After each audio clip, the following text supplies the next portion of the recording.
Alright guys, with Season 1 only days away, today we're diving into what you can expect from the kickoff of Battlefield 6's live service. Battlefield Studios have already dropped new details about the roadmap, and on top of that, they've already made some major changes that are setting the stage for everything that's to come, specifically when it comes to progression and balance. But if you enjoy in-depth reviews, breakdowns, and real discussions on all things Battlefield, make sure to drop a like, hit subscribe, and check out my full 20-minute review of the Battlefield 6 multiplayer over on the channel. Now, kicking things off, Battlefield 6 launched back on October 10th, and Season 1 marks the beginning of its live service, the point where DICE has to prove they can indeed keep this game alive and evolving. But before we even get into the content roadmap, it's worth talking about how the devs are already laying the foundation for Season 1 through back-end improvements and overhauls to progression. In their recent developer update, DICE acknowledged what a lot of players have been saying since release. Progression just hasn't felt good. It took way too long to unlock gadgets, attachments, and hardware, and that slow grind made early gameplay feel like a slog, with even large content creators calling out the grind. So now DICE is acting quick to fix it. They've increased XP gained from match completion by a whole 10% and boosted the daily challenges by 40%. They're also cutting the XP needed to unlock the first 20 attachments, which means you'll start earning useful attachments almost twice as fast as before. Assignments that previously required career ranks 20, 23, and 26 are now being adjusted to ranks 10, 15, and 20. So you'll be able to access those progression challenges much earlier. Now, they've admitted that some of those assignments are still a little frustrating, but they're actively reviewing and reworking them in the background to make the whole system feel smoother and more rewarding, while still keeping that sense of accomplishment when you totally master a weapon. It's a small set of changes on paper, but the timing is important. DICE isn't waiting until the start of Season 1 in order to fix things. They're doing it now, setting the tone ahead of time. It shows they're paying attention to player feedback and trying to make sure Season 1 doesn't stumble out of the gate like we've seen in past titles. Another big part of this first update involves the community experiences, the custom server and portal-style modes that players have been using to create their own unique matches. Over the past week, DICE hit maximum capacity on community servers, but a huge number of those were being used just to farm XP against bots.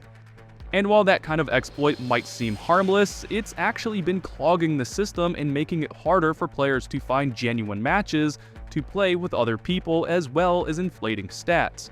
DICE addressed that head on, saying they totally understand the motivation behind XP farming because people want faster unlocks and places to test setups, but it's been undermining what the community experience feature was supposed to be: a space for creativity, experimentation, and casual fun.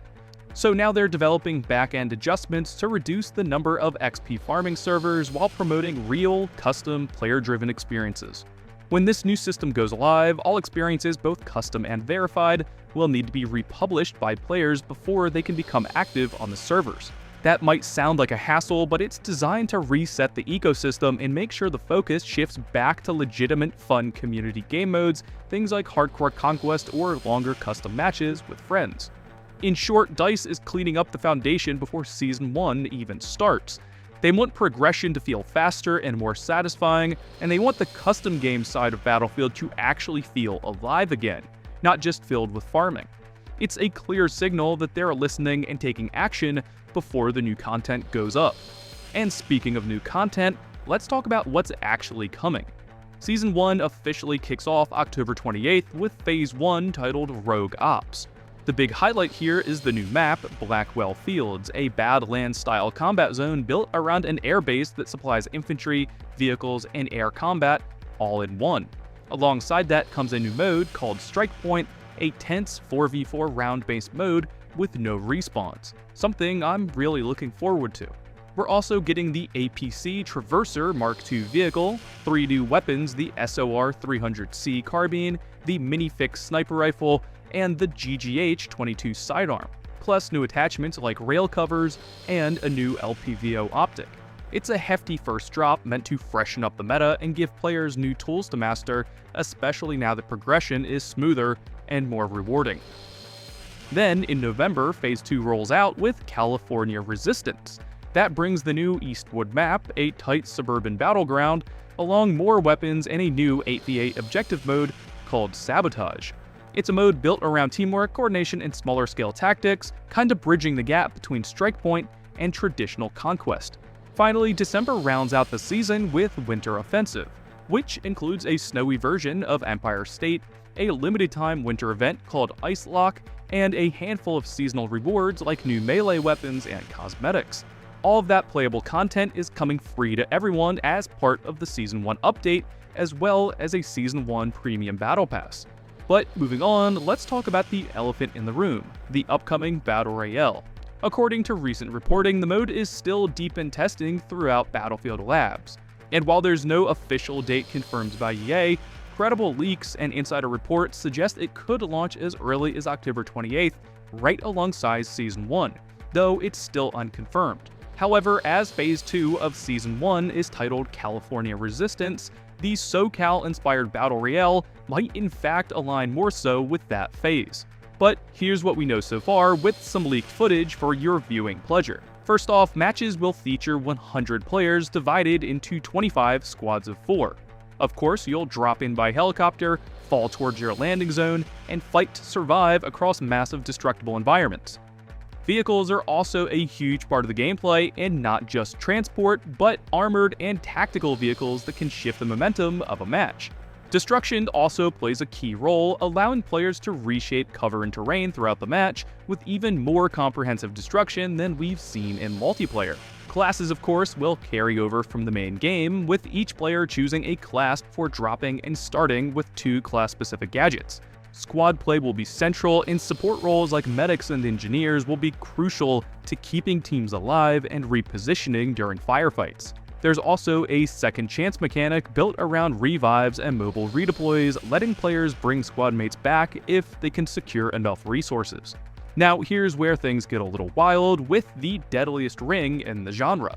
Instead of the traditional damage over time gas ring, Battlefield's take on the shrinking zone is a literal wall of fire. Touch it and you're dead almost immediately. There's no edge camping, no slow burn of damage. If you cross that line, you're done. It's a bold twist on the BR formula that could completely change how players rotate themselves during the end of a match.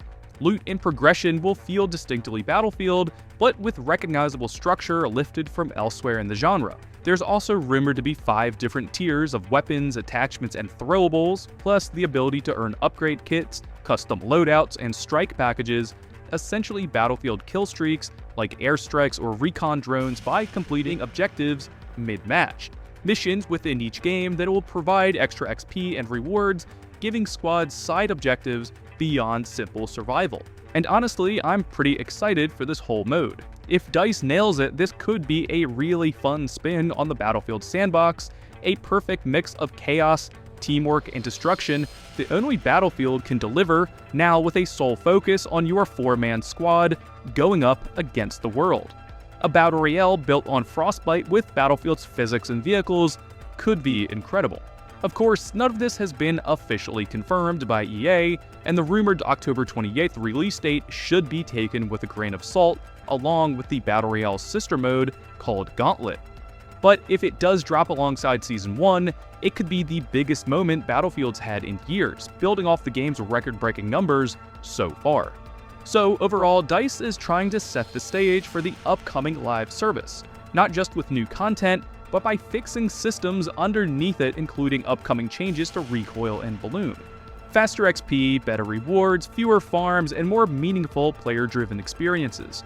They're preparing the ground for a smoother, more engaging Season 1 and showing the fanbase that they're actually listening. It's early, but it does feel like a positive start. But guys, drop those comments below, and like always, stay tuned and subscribe for everything Battlefield, and as always, thank you guys for watching.